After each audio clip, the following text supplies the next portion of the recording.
Hi there, and welcome back to Serious Talk, the podcast that helps you navigate home comfort with confidence. I'm your host, Louis Fuentes, and today we're talking about a big milestone on your HVAC journey, installation day. So you've learned how to pick your contractor, you've chosen the system, but now the crew is showing up, the tools are coming out, and your house is about to become a work zone. So what happens next? In this episode, it's all about what to expect, how to prep, and how to know if your system is being installed the right way. Before the crew arrives, first things first, there's a little prep you'll want to do before the installers knock on your door. The first thing is make sure to clear the access to the HVAC equipment, whether it's in the attic, from your front door to where your attic opening is, if it's in your garage, utility closet, and the outdoor unit. Move anything blocking those areas. Trash bins are a big culprit. Make sure those are out of the way. Second thing is to secure your pets. It keeps them safe and the crew focused on their job. Plan for a little noise and disruption, especially if you work from home. So a typical install takes about a full day, but bigger or more complex jobs can take longer, especially if you're getting ductwork done or they had to modify a certain junction or things like that. Your contractor should also confirm if you were required to pull a permit. Make sure that it's already in place, or at least the application is with the jurisdiction, or your HOA documents that are also delivered. You don't want them to show up and you don't have proof of application. So make sure that's done. The system delivery schedule, just ask them before the install day, but the arrival time is very important. That way you can plan your day. And who is your main point of contact during the install? And if you have any questions, or if the installer can answer those as well.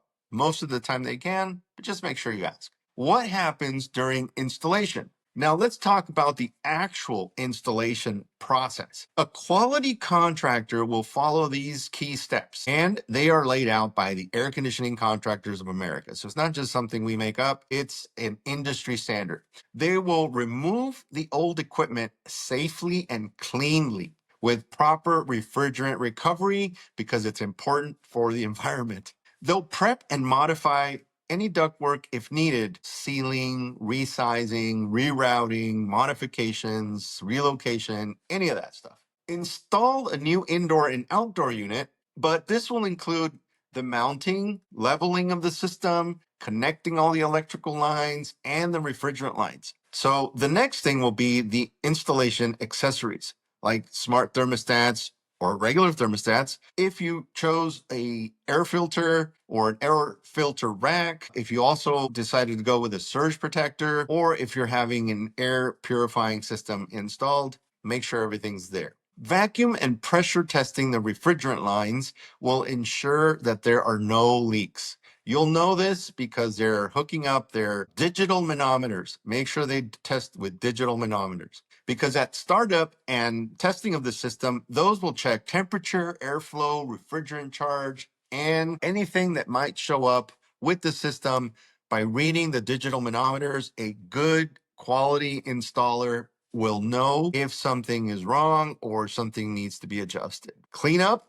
and walk you through the system. The crew should leave your home as clean as they found it and show you how everything works. Okay, from the thermostat to when you turn it on and off, the noises you should hear, what you should not hear. All of that is important to know. Signs of a quality install. Okay, this is where your checklist comes in. How to tell you're getting a professional job. First thing is you're going to have the outdoor unit leveled, whether it's on concrete or a composite, a plastic pad. Those are either light gray, they look like cement, or plastered with some type of stucco looking material, or they're black plastic. Make sure that is level. Make sure that your lines are insulated. It's called, well, it's just an insulation. It'll be a big black insulation around the refrigerant lines.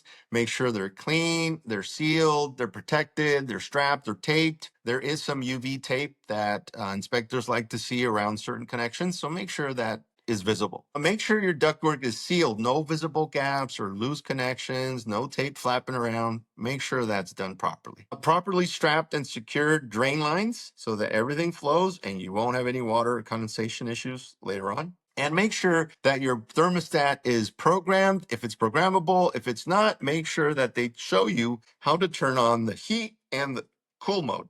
Okay, simple enough. Detailed system label with a company name. Good contractors are proud of the installations they do, and they will put their company name on the system so that it makes it easier for you to call them if you need them. But make sure you know where the model and refrigerant type and the serial number and all of that is. And this is a big one. They don't rush. A quality install takes time, and attention to detail saves you from issues down the road.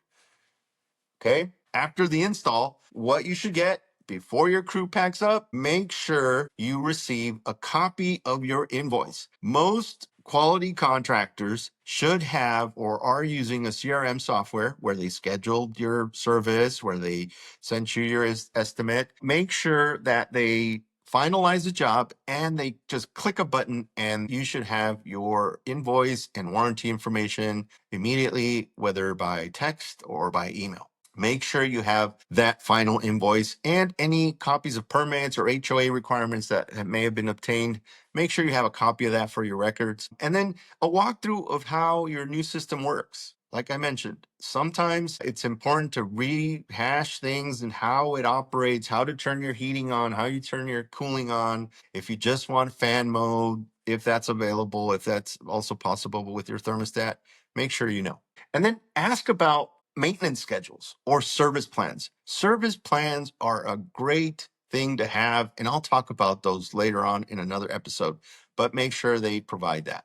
And then also ask when you should schedule your first filter change. Every home is different. You may have carpeting, you may have pets, you may live next to an empty lot or near the beach, or if you're in the desert, the filter change is very important. We'll talk about those again in another episode, so stay tuned and subscribe. But another thing to ask is if they offer a follow-up inspection. So usually about 30 days is good enough time to really test out the system, make sure everything works. And if anything's going to happen, it's going to happen within the first week. But just ask if they'll come back and just check everything once more. And then who do you call if you notice any issues? That's important. Lots of times people get distracted with getting the new system, getting all this information, and then they forget to ask, well, what happens if I have an issue? So we at Air Conditioning Guys, we brand all the units will have our name, our phone number, our website. Our invoices have our name, website, phone numbers, QR codes. When our trucks and vans are at your home, they will have our name, our website, our QR code, our phone number. You'll get emails and texts after, just giving you some tips and making sure that you are aware of how to contact us. So any reputable contractor should not be afraid to just post everywhere how to reach them. Okay. So number 5, pro tips for a smooth install day: be home or available by phone during key parts of the day. If you've asked them to just go ahead and install and get it done, even if you're not there or you have to step out. But don't be afraid to ask questions. A good crew will welcome them. Take before and after photos for your records, although again, a good quality install crew should take them for you and have them as part of your invoice. The last thing on this is leave a review if you're happy. It helps great contractors stand out, and it is so important to get feedback off of every install and your experience as a customer. And a good quality contractor will value that and will be very appreciative and grateful for your feedback. So make sure you do that. Final thoughts: installation day is a big deal. And when done right, it sets your system up for maximum comfort, performance, and longevity, which is what you want. The best equipment in the world won't help if it's installed wrong. I said that in the first episode. I'll say it again. But with a great contractor and the right prep, your home will be cool, quiet, and efficient in no time. So that's the tip of the episode. A proper install isn't just plug and play, it's precision testing and craftsmanship. That's right.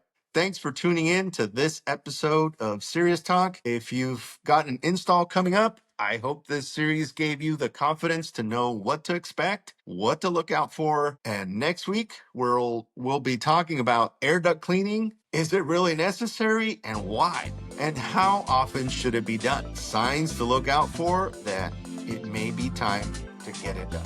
So until then, stay cool and don't forget to like, follow, and share Serious Talk with someone who could use a little HVAC clarity in their life. See you next time.